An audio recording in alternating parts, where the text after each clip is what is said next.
Bonjour à tous, c'est Roland pour une nouvelle analyse graphique. Aujourd'hui, nous allons faire la paire euro-GBP, donc l'euro contre la livre sterling, en unité de temps journalière, je suis un peu malade, pour la journée. Aujourd'hui, nous sommes le samedi 28, donc pas de bougie aujourd'hui, 28 décembre, et on a eu une forte pression baissière sur le au niveau de 0,846, il y a eu une grosse pression baissière suite à une forme de petit biseau qu'on va regarder ici en H4,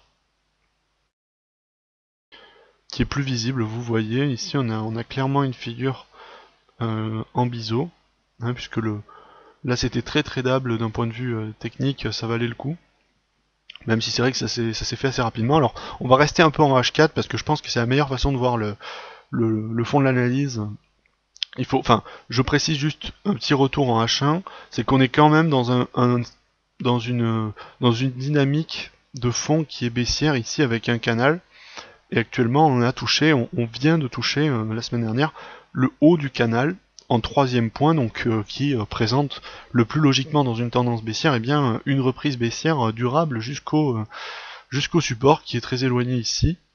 Donc on repasse en H4 parce que c'est là qu'on voit le mieux.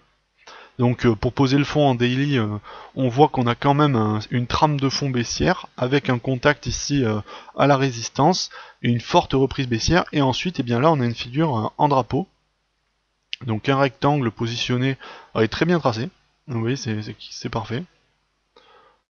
Comme ça. Donc là, on est dans une figure de continuation. Le drapeau a vocation plutôt à être cassé par le bas. Et quel objectif on a derrière un drapeau ?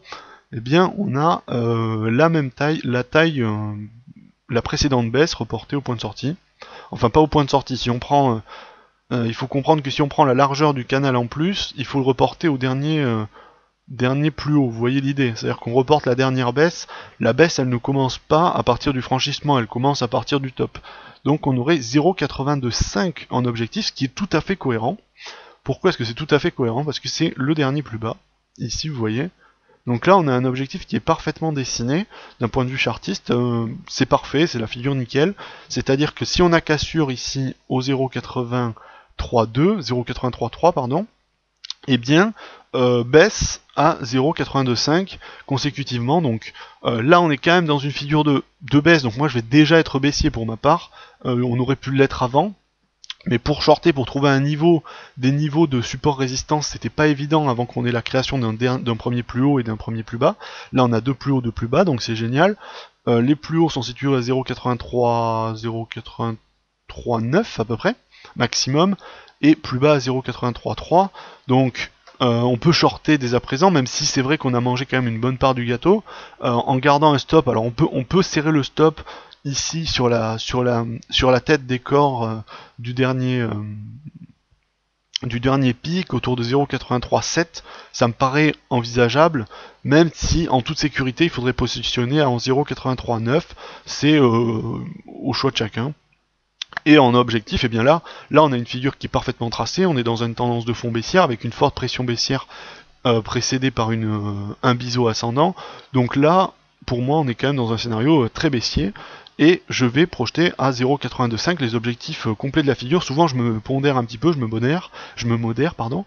Mais là, je pense que on est bien parti. Alors, il pourrait y avoir un peu de support ici pour faire un pullback autour de ce niveau-là, parce que vous voyez, il y a pas mal de plus bas avant.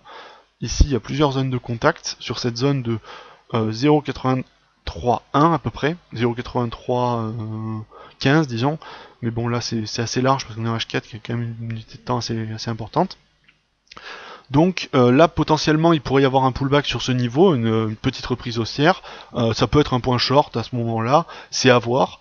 Mais moi je suis déjà baissier sur l'euro GBP en H4 ici, hein, j'entends bien, mais bon ça peut s'étendre en daily parce que la figure ici est assez grande en H4, mais on voit mieux, hein, c'est pour ça que je l'ai prise.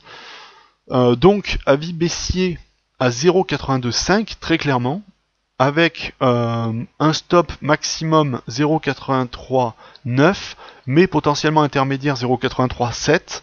On peut couper en deux le stop si on veut, ça peut être peut-être une zone façon pertinente pour modérer un petit peu les risques, avec un risque de pullback à 0,8315 à peu près. Et sinon, eh bien, il faut faire attention parce que quand ça va partir, logiquement à la cassure, ça va partir très fort parce que c'est typiquement ce genre de figure.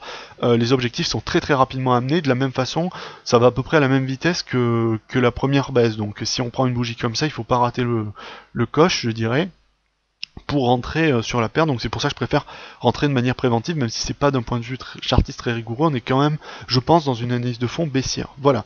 J'espère que cette vidéo vous aura plu et je vous dis à la prochaine.